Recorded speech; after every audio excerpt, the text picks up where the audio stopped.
She was just the maid, poor, quiet, invisible, until the day she stole a billionaire's Ferrari.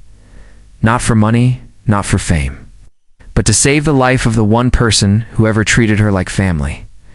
What happened next? That left the entire city, and her billionaire boss absolutely speechless.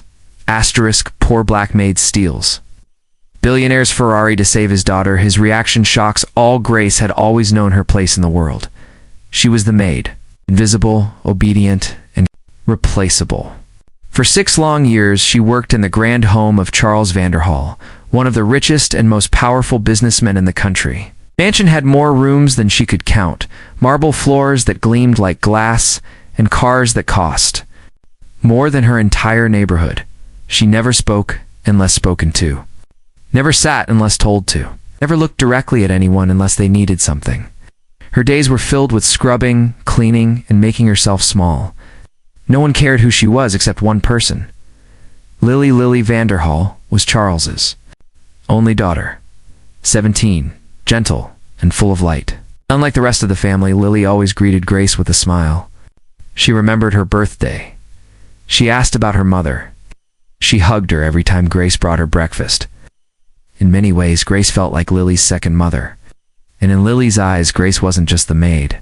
She was the one who listened, the one who cared, the one who showed up when no one else did. That bond was unspoken.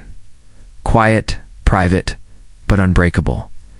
Then one morning, everything changed. It was a regular Monday. Grace had just finished her chores when she heard something from upstairs, a dull thud, followed by silence. She rushed up without thinking, heart pounding. There, lying motionless on the floor of her bedroom, was Lily. Her skin was pale, her eyes half closed, her breathing shallow. Grace panicked. She shouted for help. No one answered. The house staff were out. Mr. Vanderhall was on a business trip in Europe. The cook had gone to the market. The guards had stepped out for a shift change. Grace called emergency services. After a brief pause, the operator said there was a citywide emergency, a protest blocking the main roads.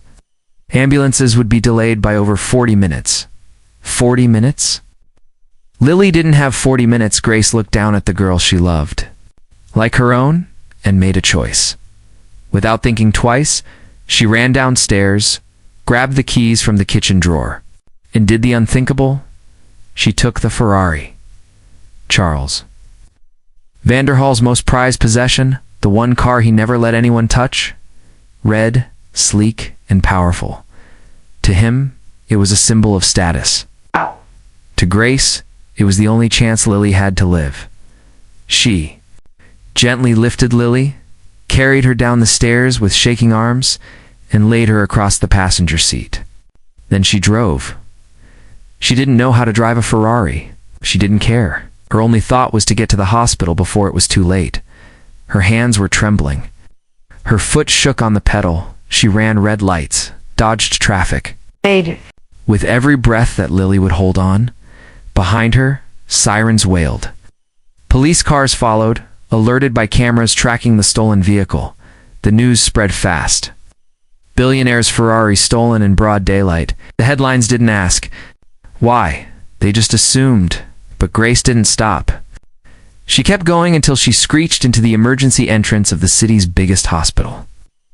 Nurses rushed out, pulling Lily away on a stretcher. The doctor yelled something about internal bleeding. Another shouted for the trauma unit. Grace was left standing there, heart racing, eyes wide, breath gone. Then she felt the cold grip of metal on her wrists. The police had arrived. No one asked her what happened. No one gave her a chance to explain. She was a black maid in a stolen luxury car. That was enough. They shoved her into the back of the police cruiser as cameras flashed and reporters shouted questions. All she could do was cry and pray Lily would survive.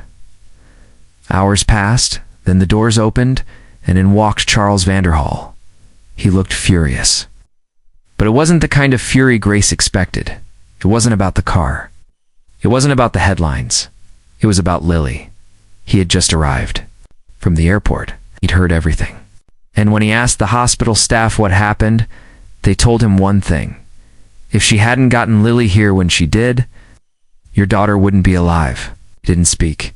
He watched the hospital security footage, saw Grace carrying Lily down the stairs, saw her holding her like her own child, saw her driving like her life depended on it.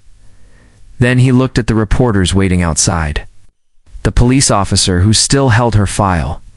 And for the first time in his life, Charles Vanderhall was speechless.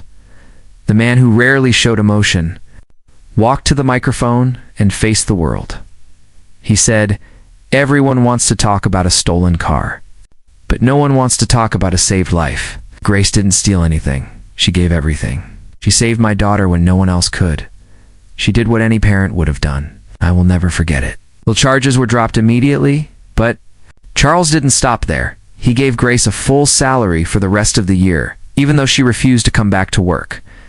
He bought her a new house. He paid for her mother's surgery. And in front of every news camera, he handed her the keys to the Ferrari, the same one she had stolen. Because to him, it was no longer just a car. It was the reason his daughter was alive. Grace didn't keep the car. She sold it. And with the